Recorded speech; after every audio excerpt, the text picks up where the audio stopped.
வணக்கம் நண்பர்களே. நடிகர் விஜயினுடைய கட்சி மாநாடு மதுரையில் நடக்கும்போது அவரை சுற்றி வர்ற பாதுகாவலர்கள், பவுன்சர்ஸ் சொல்லப்படுறவங்க, அந்த ரேம்ப் வாக்கில் திடீர்னு உள்ளே நுழைந்த ஒரு ரசிகரை தூக்கி எறிகிறாங்க. அதில் ஏதாவது அசம்பாவிதம் நடந்திருந்தால் ஒரு கொலை குற்றவாளி ஆகியிருப்பார் விஜய். அது நல்ல வேளை அந்த அசம்பாவிதங்கள் நடக்கலை. அது ஒரு பக்கம். இப்போ அந்த தூக்கி எறியப்பட்ட அந்த ரசிகர் ஒரு புகார் கொடுக்கிறார் என்று ஒரு செய்தி வருகிறது காவல் நிலையத்தில். எனக்கு நெஞ்சு வலிக்குது, அதில் என்ன இதில் தூக்கி போட்டாங்க அந்த மாநாட்டு கூட்டத்தில் அப்படின்னு சொல்லி ஒரு புகார் கொடுக்குறாரு அந்த பாதிக்கப்பட்ட இளைஞர். மறுநாளே அந்த புகாரை வாபஸ் வாங்கிடுறாரு. இல்லை அது நான் அந்த புகாரை நான் கொடுக்கல, வேறு யாரோ என் பேரில் என்னே மாதிரி இருக்கிற ஒரு இன்னொருத்தர் கொடுத்துட்டாரு அப்படின்னு. இதெல்லாம் வழக்கறிஞர்கள், அதாவது நல்ல வழக்கறிஞர்கள் அல்ல, தீய வழக்கறிஞர்கள் செய்யக்கூடிய ஒரு காரியம் இந்த மாதிரி காரியம்லாம். இதுக்கடையில் இன்னொருத்தர் வர்றார், நான் தான் அந்த அவர் போலியான ஆள், ஒரிஜினல் அந்த இடத்துல விழுந்தது நான் தான், என்னையே தான் தூக்கி போட்டிருப்பாங்க, அதனால் நான் தான் அந்த வழக்கில் உண்மையான குற்றச்சாட்டு, அந்த உண்மையான புகாரெலாம் கொடுக்க போகிறேன் அப்படின்ட்டு இன்னொருத்தர் வர்றாரு.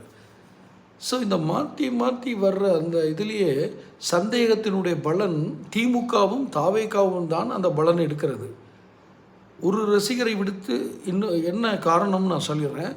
ஒரு ரசிகரை மறைத்து இன்னொரு ரசிகரை முன்னிறுத்தி இந்த புகாரை ஒன்றுமில்லாமல் ஆக்குவது, இது ஒரு நோக்கம்.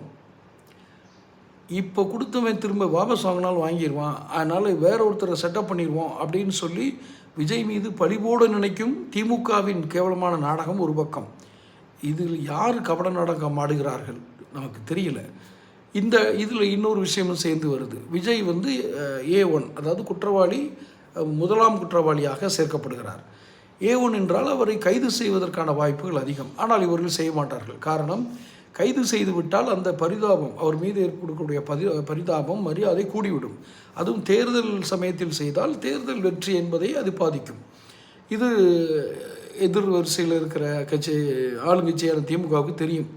அதனால் ஆள் மாறாட்டம், நான் இல்லை, நீ இல்லை, நான் அவன் இல்லை, நான் தான் பண்ணினேன், இல்லை அவங்க தான் தூண்டி விட்டாங்க, இப்போதே இந்த விளையாட்டு ஆரம்பித்து விட்டது. விஜய் மிக மிக எச்சரிக்கையாக இருக்க வேண்டும். இல்லை என்றால் தினமும் ஒருவரை பந்தாடுவார்கள். அதை சமாளிக்கிற திறமை விஜய் இருக்கான்னு தெரியல. காரணம், அவருடைய அரசியல் குரு மாற வேண்டும். இல்லை என்றால் அரசியல் வழிகாட்டிகள் அவரை தவறாக வழி நடத்தி செல்கிறார்கள். மீண்டும் பேசுவோம். சேனல் சப்ஸ்கிரைப் பண்ணுங்கள், நோட்டிஃபிகேஷன் பெல் பதிவு பண்ணுங்கள், பிடிச்சிருந்தால் லைக் பண்ணி ஷேர் பண்ணுங்கள்.